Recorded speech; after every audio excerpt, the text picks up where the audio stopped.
The legend lives on from the Chippewa on down of the big lake they call Gitchagumi. The lake, it is said, never gives up her dead when the skies of November turn gloomy. With a load of iron ore, this one's for Bill's dad. Make him very, very happy, right? Big Gordon Lightfoot fan. Yeah, I don't think this is our show, but he likes Gordon Lightfoot. Well, he doesn't know what he's missing. If he knew he was missing occasional Gordon Lightfoot, he might. Great Canadian singer-songwriter. Really great. That documentary that came out about him a few years ago was really good. Yeah. Because he doesn't have a lot of salacious details of his life. Just a good dude that worked hard and wrote great songs. Yeah, and he's still around. Yeah. He's 83 years old. Been married a bunch of times, but he's a great Canadian. They love him up there. And I always think that the Edmund Fitzgerald happened 200 years ago. It was 1975. Yeah, he wrote this song a year after it happened. I did not put two and two. 47 years ago today, the Edmund Fitzgerald sank in Lake Superior. It's the most famous ship, obviously, the Great Lakes.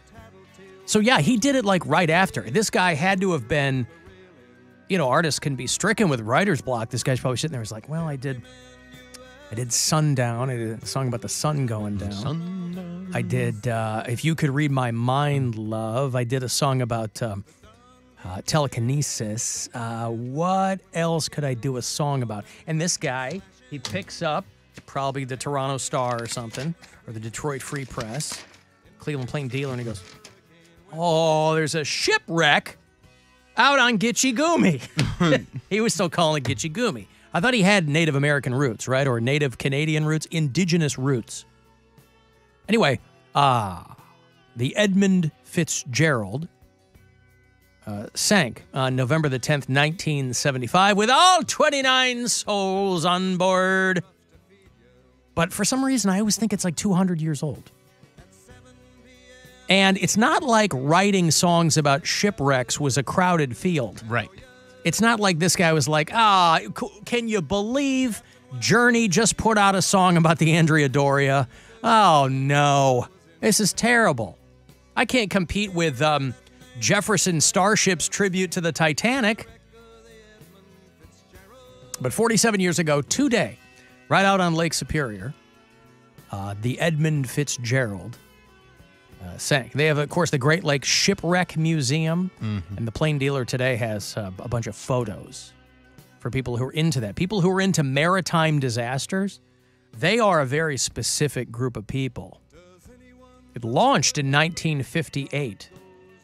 They had big, big hopes for the Edmund Fitzgerald. Do you know who Edmund Fitzgerald was? I have no idea. He was the first owner of the Detroit Lions. I don't know who he is either. I don't know who Edmund Fitzgerald is. They called him Eddie Fitz. That's all I know. Eddie Fitz, stay off my boat. Right. I'm sure somewhere will tell me who Edmund Fitzgerald is. Edmund Fitzgerald was an American business. This is how they describe him. American businessman and son of the namesake of the ship. Okay. There's also a British rock band called the Edmund Fitzgerald. So anyway, whatever. I like any opportunity I have to play a little bit of Gordon Lightfoot, I'll take it. And the song is so long. 40s. It is really long. It's a long song. Except it's not as long as it seems. It's 6 minutes and 25 seconds long, which is long for a song to be played on the radio. Yeah. But it feels like it's a 9-minute song. It feels like it's the length of Kashmir or Slow Ride by Foghat. It feels much longer. It's because there's so many verses. And you get a little history lesson in there, too. I mean, who in contemporary rock and roll or music is giving you history lessons? Not many bands are doing that. I remember when I was on the air in Pittsburgh, I was working an alternative station. In the mid-'90s, there was I guess I was playing it before I got to Pittsburgh. In the mid-'90s, there was a band called Caroline's Spine. They were from Phoenix. And they really came and went. They didn't do much at all.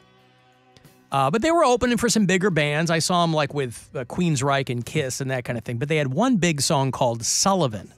And the song was about the Sullivan Act, which was drafted to make sure that families wouldn't lose all their children. Like siblings couldn't all serve together in case a family lost all their kids in the war. Isn't that kind of the... So you get a history lesson with that song. That's kind of the plot of Saving Private Ryan, where all his brothers die, and they're like, we can't let this kid die too. So we got to send people out to get him, bring him home, so his mom will not lose all her children in the war. That's right. So you don't get a lot of history lessons with bands anymore. But that band, that one sticks out for me. It's 1994 and Timmy McVeigh had a bone to pick with the government. So we fill up a van with fertilizer, and Dan was the guy who hit the button. I don't know. We'll have to work on the lyrics, but yeah, we'll figure it out. You know what? We'll talk it over, and it'll be fine. The Berlin Wall came down. 9/11 was an inside job because gasoline fuel can't melt steel beams. Hey, Jerry.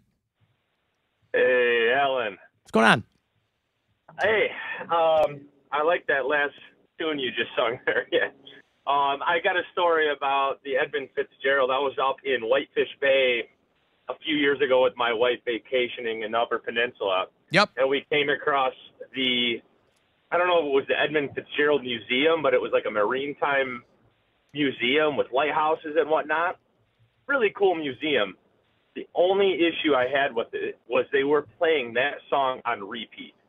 And I think it's a decent song overall, slow, but I hate it now since I was at that museum. Well, yeah, that's so that's bad for the people there. That's what I was talking about, is the Great Lakes Shipwreck Museum. That's what it is. Yeah, okay. it's up there. That's up there at Whitefish Point. Yeah, but that's kind of to my point. What other maritime disaster songs are there? They're gonna have that on a loop, and goddamn, if Gordon Lightfoot wasn't a genius, he knew that. He's like, this might not get played on the radio, but it's gonna get played at every shipwreck museum around the world, and isn't that just as good? I wanted to get out of that museum very quickly for that reason. So, of course. But thought I'd share it with you. It's a cool museum, and love the show, guys. Keep it up. All right. Thank you for your service, Jerry. There's Jerry out in Menor, who spent probably an interminable afternoon at the Great Lakes Shipwreck Museum up there in the UP.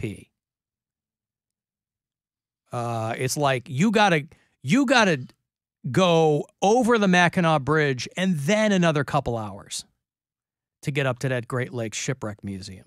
It's the only people who are up there. People are up there for the fishing, people who are up there for the gambling, or people who are up there to look at pictures of old shipwrecks. That's all it is up there. I can't believe they just played that song on a loop. That would drive anyone in the museum insane. Yes. You don't need to do that. No. Because you'd go, oh. The first time you hear it, it's like the John Mulaney bit where they kept playing the song at the Salt and Pepper Diner in Chicago. Yeah. I don't remember what the song was, but I haven't been to a museum in a minute. I need to. Well, I end up going to the same ones. Yeah, I mean, when we took over the summer when we went home for a couple of days and we took our daughter to like the Shed Aquarium and Natural History Museum, things like that. But you can burn out real quick when you're a kid on that kind of stuff. I like a good museum, though. I like the Poundcake does too, but he sniffs all the chairs. Yes. I sniffed one chair. It was one chair. It was one chair. But given the opportunity, you said you would do it again and repeatedly. You'd probably like the. I'm mad that I got too close. I wish I had I wish I would have leaned more. Had I leaned over it more rather than getting closer and then leaning forward, I need to hover over it. I need to. That's a lot of leaning and hovering, and that's a lot of. I wanted to smell the history on it. That could smells can take you back to a certain time and place. It's connected to. But you wouldn't know what you were smelling. I mean, if you could recognize the smell, it would take you back. But if you're smelling an old, musty chair, Where does that take you back to? I don't know. I wanted to know if it smelled the same as chairs nowadays. Like it might be, the wood might be different. May come from a different tree that's extinct now. But do you go around smelling contemporary chairs? No. But well, then what's the comparison? I don't know. I don't smell wooden chairs now, and they're all like shellac. So it's really, I don't know. But like back then, I feel like I would know the difference. I feel like I would smell the difference. If something smells odd, if it doesn't smell like a chair with like... Well, it's not going to smell like it would smell back then. Right. It's not going to smell. Because it's still aging. It's through the test of time. Right. It's hung around, but it's not going to maintain the same scent. It's not going to smell like colonial ass. Right. Like, I would want to go on. You guys were just talking about ships. I wish, had I gone to, like, if I've ever been on, like, a pirate ship, I'd probably smell the side of it to see what it smelled like. To see, pirate ship. That I can understand a little more because it's with the sea and all that. I mean. But if a Viking sat in the chair that I smelled. But that's the point, is that if a Viking sat in the chair that you smelled, you're not smelling the Viking unless you smelled it right after he sat down. It's not going to stick with the chair all those years. And you don't know what Vikings smell like, so you have no point of comparison. And I'll tell you what, it smells it old. ain't good. No, it's lutefisk and it's ludicrous. Yeah, it's going to smell like ludicrous. Although I think Vikings were actually more, as far as people that traveled the way they did, they were more into hygiene than most. Like pirates. Well, I just watched The Northman. It sure didn't seem like it. Okay. But what do I know? That's a fictionalized version of Poundcake's down there sniffing. Hey, this smells like a Viking chair. It smells just like ludicrous. It smells like the set of Fast and Furious 6. Was he in that? I don't know. Probably, yeah. But boy, Jerry, he really took one on the chin there up there. He's like, everybody welcome to the Great Lakes Shipwreck Museum, hour one, and then you're walking around and you don't hear it that often anymore. And you go, so here at the Great Lakes Shipwreck Museum, you're like, geez, is that song again? Like, I thought I just heard it. And then you're walking around and you're not really thinking about it that much. And you're like, Jesus, really? They don't have any other, Enough about enough about this. I don't know. Okay, honey, we got to get out of here. The snack bar is closed. They don't have any more fish balls down here. I don't know what. Oh God, honey, please, could we get out of here? I love you, and I know that you love shipwrecks, but I can't handle it anymore. I got a letter, by the way, from. Let me find this. I got a letter from Jason. Alan, I stumbled upon this listening to some old school hip hop and I was blown away. How did we not know about Ghost Bag's past as a recording artist? Now, a lot of people know this song because it pops up in commercials every so often. There's a band called Nucleus. You're talking early 80s. And they had a song called Jam On It. Remember it? Jam On It. Jam, right? Yeah. Wasn't that Nucleus? I'm not sure who sang it, but Jason goes, I'm sure it's been done a bunch of times. He goes, Ghost Bag made an appearance on this song in 1984. And he sent me the clip. What? Damn on it, damn on and on and on it. And if you're feeling like you want to dance all night, then go on ahead and blow it.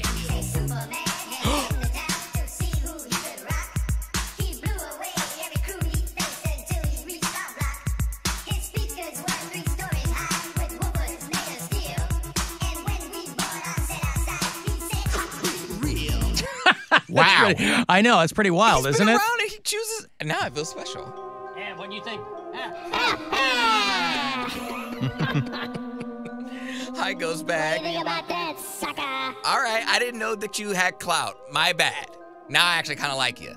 Now it's kind of cool. That's all it took. Yeah. That's now you're into Ghost Bag? Now I'm in a Ghost Bag. Because Ghost Bag's famous? Well, yeah. I'm not famous. I just been dead a long time, dummy.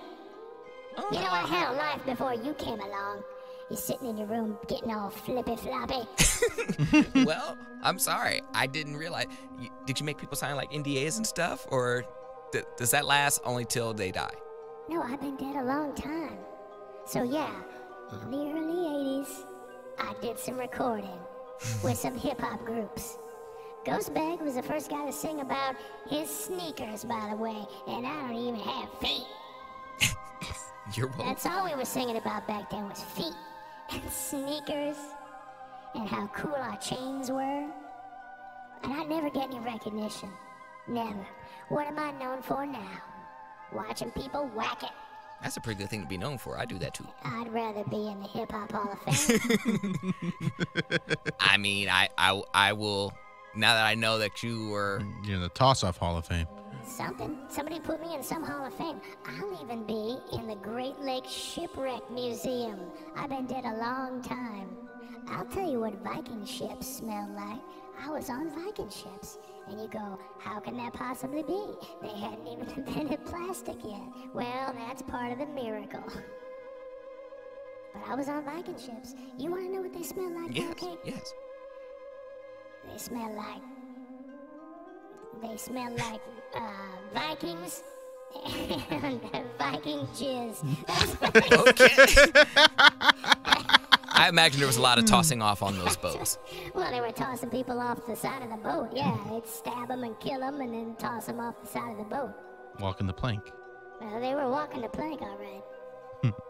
But I didn't know that somebody was going to dig up one of my old hip-hop clips. Yeah, they were doing research on you. Since you wanted to do research on everybody else, you got dirt on everybody. They wanted to find something on you. I try to keep my privacy private. Well, I'm glad. You don't know me. I'm happy that you got flow. I'm happy I know you a little bit better now because you know a lot about me. You don't know me, sucker. I had to stress toss off yesterday. Like, I was so stressed out. Oh, I know. I saw it. Ugh. What was it today? What? I saw it. It was a lot. It was the saddest toss I've seen in a long time. Whack, whack, whack, whack. Yeah. Usually you got a pretty good arc. Yesterday, nope, just kind of dribbled out. Yeah, well, I'm sorry. Sad. I wasn't up to your So expectations. sad. Yeah, well, anyway, it gave me, one good thing came out of yesterday, Poundcake. It gave me inspiration for my return to hip-hop greatness. Oh. I'm writing a new song about you. Okay. Yeah. When can I hear it? Oh, I got a couple of bars written. It goes like, I was watching this sucker whack his ham. And would you know what came next? He did dribble, dribble, dribble. I think you might have lost your touch. That's all I got right now. Well, I haven't done a song in 35 years, dummy. Well, how long have you been dead? Long time. I gotta go, All right, bye. Dribble, dribble, dribble. Needs work, I think. Probably needs work. A little bit. Yeah, that's all right. He hasn't though. written a song in a while. He's a little rusty. Yeah, okay. Dribble, dribble, dribble. But anyway, thank you to Jason for sending me that because obviously that's nothing that I would have ever found or whatever. Well, there's breaking news coming across the wire here. Whoa. Exclusive news update. A Connecticut judge has ordered Alex Jones and his company to pay an additional $473 million to the Sandy Hook family. So he's on the hook now for about $1.5 billion, which no one's ever going to see a cent of that, by the way. What is the point of wasting resources on this? Well, I mean, you have to follow these through. You know, once lawsuits are going through the courts, I mean, they don't just go. It's their job. Okay, yeah, it's their job. I mean, he could have settled, but he dug in. And how do you assess that amount of money? How do you say this is worth 400 and something million? Because it just sounds like they're just piling on at this point. Well, that's what punitive damages are. They're literally meant to be a punishment, and so that's why they go on this one count. This much money. So. You know, depending on how many counts there are against you, whatever they assess per count, it's like when they give people, you know, the Parkland shooter, this Nicholas Cruz kid, they just gave him 34 life sentences. Obviously, nobody, you know, that mathematically doesn't work out, but you give him because they don't have the death penalty, I think, in Florida. So they give him a life sentence per count. And he killed 34 kids, I think. And so they give him 34 life sentences or whatever. So I would imagine that Alex Jones is going to have to cut somebody some kind of check. You can't hide all that money, but I don't know. I mean, OJ seems to have done a pretty good job of pretending he doesn't have any money. But So- everyone knows he has that like NFL He's got the trust. pension that they can't the touch. pension, yeah. Right. But Yeah, I he's think- probably got money somewhere beyond that. No, I think he has like sugar mamas still. Like there's still people. Sugar mamas. I think there's somebody out there because I've seen like nude pictures of OJ. Like there's like they. Pardon me. You mean his head on somebody's body? No, there's leaked nude photos of OJ. Currently? There's circulate. I'm sure if you Google them, you can find them. They're not hard to find, and he's got I'm a not hog. going to Google that. But I'm just saying he's got a hog, so I'm sure he's just sleeping with some widow or But he's something. 75 years old. An older widow or a younger widow? I mean, Take your pick. One that has money. So there's people out there that will like give OJ a stack to pay his bills. There's I plenty don't of think people. he's getting it from women though. He's probably getting it from sports fans. yeah. Getting it from either dudes. or. He's getting it if they give him, hey, this credit card has a $10,000 limit. When you run out of that, let me know. I'll give you another one. So his money's You know technically how credit cards work? okay, debit card. Sorry, but whatever. Okay, but I was saying like they would just pay the credit card's balance, and he would just keep using it. Okay. They wouldn't just keep handing him a new credit card. I'm sorry, a Visa gift card. Yeah, they a give debit him like card, whatever. I don't, yeah, I they don't give him think like they're making Visa gift cards with single-use cards. 10 grand on it. Could you imagine? There's like, all right, all you need to do is upload. Can you put funds on my Visa gift card, please? Right. That's what they always say. Why is the scammers? Yeah. All the scammers. Okay, I got to take a break. Hey, I'll have another $1,000 for you coming up 3:30. Listen for that keyword to go fund yourself. If you want to text for anything, 35192, and I will have Cleveland Charge tickets for you. Get you a couple of tickets for some G